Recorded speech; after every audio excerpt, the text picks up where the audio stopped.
Good morning. सभी दर्शकों का सक्सेस ग्रुप में बहुत बहुत स्वागत है। आपको बता दें कि गृह मंत्रालय मिनिस्ट्री ऑफ होम अफेयर्स के द्वारा अनलॉक 6 की गाइडलाइंस जारी कर दी गई हैं। तो आज के इस वीडियो में हम आपको बताएंगे कि अनलॉक 6 में क्या खुला रहेगा और क्या बंद रहेगा। साथ ही साथ मैंने आपको पिछले वीडियो में बताया था कि कंटेनमेंट जोन में लॉकडाउन को 30 नवंबर तक बढ़ा दिया गया है। पहले ये 30 अक्टूबर तक था, अब इसको एक महीने और बढ़ा करके कंटेनमेंट जोन में लॉकडाउन को 30 नवंबर तक बढ़ा दिया गया है। इसके अलावा और भी कई नए परिवर्तन होने जा रहे हैं 1 नवंबर से, तो इन सब बातों के बारे में चर्चा करेंगे इस वीडियो में। वीडियो को शुरू से लास्ट तक देखिएगा, मेरे साथ बने रहिएगा ताकि हर खबर आपको बारीकी से मिल जाए। तो चलिए वीडियो शुरू करते हैं। लेकिन अगर चैनल को पहली बार विजिट कर रहे हो तो सब्सक्राइब जरूर कर लीजिएगा, बेल आइकन प्रेस कर दीजिएगा और साथ ही साथ वीडियो को ज़्यादा से ज़्यादा शेयर भी कर दीजिएगा। तो ये खबर है नई दिल्ली से। अक्टूबर ख़त्म होने जा रहा है। आगामी 1 नवंबर देश भर में अनलॉक का छठा चरण लागू होना है।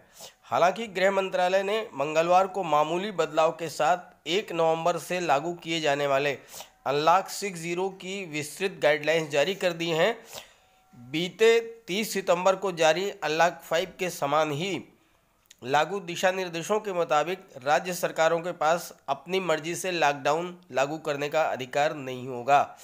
यानी कोई भी राज्य सरकार अपनी मर्जी से कहीं पर भी लॉकडाउन को लागू नहीं कर सकती है। उसके लिए केंद्र सरकार की परमिशन लेने की ज़रूरत होगी।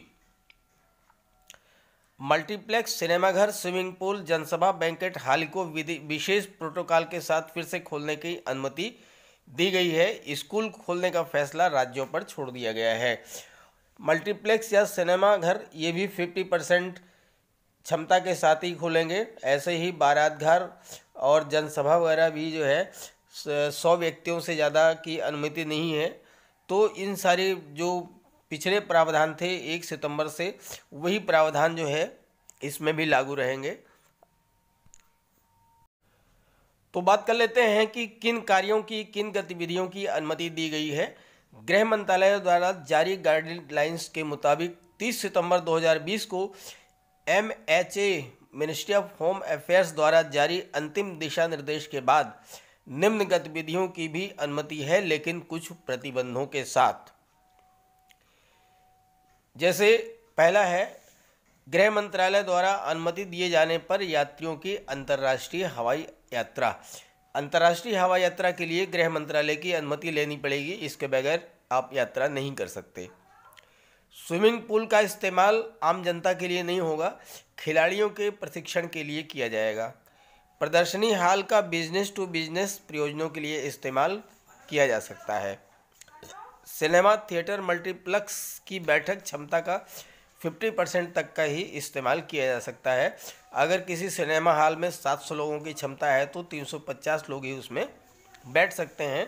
यानी कि अल्टरनेट सीटों पर एक सीटों को छोड़ करके सिनेमा और थिएटर और मल्टीप्लेक्स में बैठ सकते हैं। ऐसे ही सामाजिक, शैक्षणिक, खेल, मनोरंजन, सांस्कृतिक, धार्मिक, राजनीतिक और अन्य सभाओं को बंद स्थानों में हॉल की क्षमता का अधिकतम 50% या अधिकतम 200 व्यक्ति। अगर 500 की क्षमता है तो भी उसमें आधा यानी 250 होता है, लेकिन केवल 200 लोग ही मैक्सिमम उसमें बैठ सकते हैं। उपरोक्त गतिविधियों के बारे में आगे का निर्णय स्थिति के मूल्यांकन के आधार पर लिया जाएगा। 30 नवंबर तक तो ये लागू रहेगा। उसके बाद अगर इसमें सुधार की आवश्यकता होगी तो उसके आधार पर 1 दिसंबर से निर्णय लिया जाएगा। ये गृह मंत्रालय का ट्वीट आपके सामने है। Ministry of home affairs issued an order today to extend the guidelines for reopening issued on 30th September to remain in force up to 30 नवंबर। गृह मंत्रालय ने ट्वीट करके बताया है कि एक आदेश जारी किया गया है जिसके आधार पर जो गाइडलाइंस 30 सितंबर तक थी, उन्हीं गाइडलाइंस को अब बढ़ा करके 30 नवंबर तक कर दिया गया है। ये 27 अक्टूबर 3:53 का ट्वीट है, यानी कि जो गाइडलाइंस अनलॉक 5 की थी उन्हीं को आगे के लिए कंटिन्यू किया जाएगा अनलॉक 6 में भी। जैसा कि मैंने आपको शुरू में बताया था कि कंटेनमेंट जोन में लॉकडाउन लागू रहेगा। गृह मंत्रालय द्वारा जारी अनलॉक 5 की गाइडलाइंस के मुताबिक अब अनलॉक 6 में भी देश के सभी इलाकों में 30 नवंबर तक केवल कंटेनमेंट जोन में लॉकडाउन लागू रहेगा। गृह मंत्रालय के सख्त निर्देश हैं कि बिना परामर्श के राज्य सरकारें कंटेनमेंट जोन के बाहर लॉकडाउन लागू नहीं कर सकेंगी। ये था जानकारी लॉकडाउन के बारे में। अब सांस्कृतिक और धार्मिक समारोहों के नियम को भी समझ लीजिए। एमएचए ने सांस्कृतिक और धार्मिक समारोहों के नियमों में पहले ही ढील दे दी है। नवंबर में भी पहले की ही नियम लागू होंगे। इस तरह के समारोहों कार्यक्रमों में राज्य और केंद्र शासित प्रदेश कंटेनमेंट जोन के बाहर 100 लोगों की सीमा से ज़्यादा के साथ अनुमति दे सकते हैं। अगर 100 लोगों से ज़्यादा उपस्थिति रहनी है तो उसके लिए सरकार से अनुमति लेनी होगी। हालांकि इस दौरान कोविड-19 संबंधी मानक उपायों का पालन अनिवार्य होगा। अब आइए जान लेते हैं कि एक राज्य से दूसरे राज्य पर क्यों आवागमन पर क्या नियम। इंटर स्टेट मूवमेंट के बारे में ट्वीट करके गृह मंत्रालय ने बताया है, there shall be no restriction on inter state and intra state movement of persons and goods. एक राज्य से दूसरे राज्य को जाने के लिए किसी व्यक्ति या किसी वस्तु के आवागमन के लिए कोई प्रतिबंध नहीं होगा। No separate permission approval e permit will be required for such movement. इस तरह के आवागमन के लिए किसी प्रकार की अनुमति या अप्रूवल की आवश्यकता या ई परमिट की आवश्यकता नहीं होगी। ये मिनिस्ट्री ऑफ होम अफेयर्स ने 27 अक्टूबर 3:55 PM पर जारी किया है।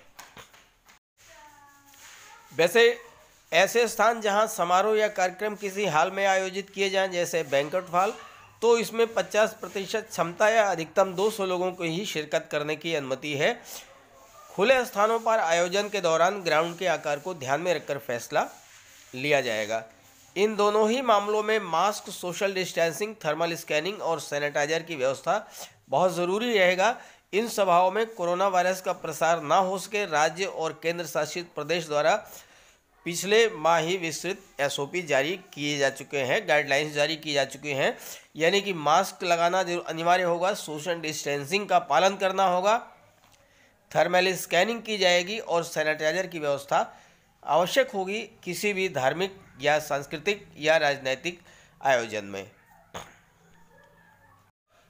अब बात कर लेते हैं शैक्षणिक संस्थाओं की। हायर एजुकेशन इंस्टीट्यूट्स विज्ञान और टेक्नोलॉजी में PhD या PG करने वालों के लिए उच्च शिक्षण संस्थानों में प्रयोगशालाएं खोली जा सकती हैं, जबकि उच्च शिक्षा विभाग द्वारा गृह मंत्रालय के परामर्श से ही कॉलेजों को खोलने का फैसला लिया जा सकता है। बात करें इंटरनेशनल फ्लाइट्स की, तो कंटेनमेंट जोन के बाहर एकमात्र चीज़ जिस पर अभी भी प्रतिबंध लगा है और वो ये है अंतर्राष्ट्रीय उड़ान। वैसे भारत की पहले से ही कई देशों के साथ एयर बबल की व्यवस्था जारी है। इसके तहत ये देश एक दूसरे के यहाँ उड़ानें ला सकते हैं और ले जा सकते हैं।